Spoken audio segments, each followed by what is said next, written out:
สวัสดีสวัสดีสวัสดีครับทุกคนวันนี้สันเด็กเนาะอาจจะมาเล่าเรื่องให้ฟังหลวงพ่อเนาะต่อไปตั้งอกตั้งใจฟังกันเนาะมีเรื่องราวว่ามีพระรูปหนึ่งชื่อว่าเนี่ยพ่อจักท่านเป็น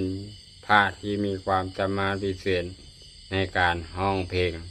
แต่ทำตลกพาเขาปกวันห้องเพลงเนาะมันผิดเนาะแต่ว่ามันผิด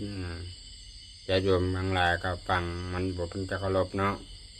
วันหนึ่งมีโยมคนหนึ่งมาขอให้หลวงพ่อจักจะช่วยห้องเพลงในงานแต่งงานลูกสาวโยม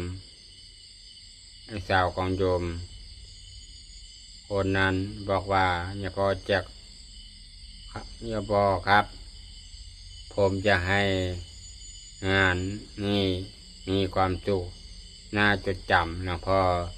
จักจึงตอบตกลงเตรียมตัวสำหรับงานนี้เมื่อถึงงานเนาะหลวงพ่อจักขึ้นเวทีละห้องเพลงที่ว่าฮักแคร์แต่ด้วยความที่ทานเป็นพาที่มีความสามารถพิเศษทำตลกจึงเริ่มเปลี่ยนเสียงและห้องว่าฮักแคร์คือสิ่งที่มีเงินทุกคนในงานหัวเราะและพูดว่าหลวงพ่อแจกนี่เอ็นพาที่ตลก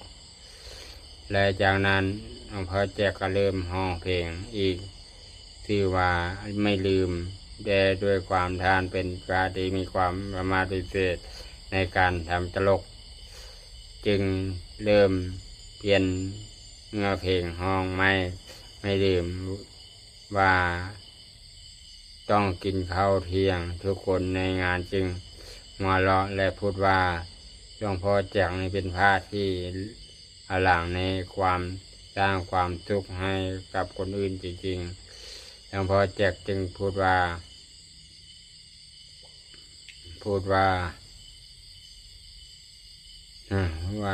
การห้องเพลงอันนี้ใหญ่ในชีวิตของผมทุกคนในงานจึงมาละและพูดกันว่า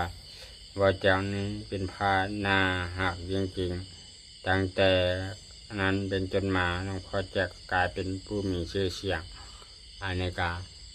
ารห้องเพลงโปรดชื่อกรรมในกรรมซ้อมเจ้าการแสดงธรรมะชื่อดีกว่าเนาะ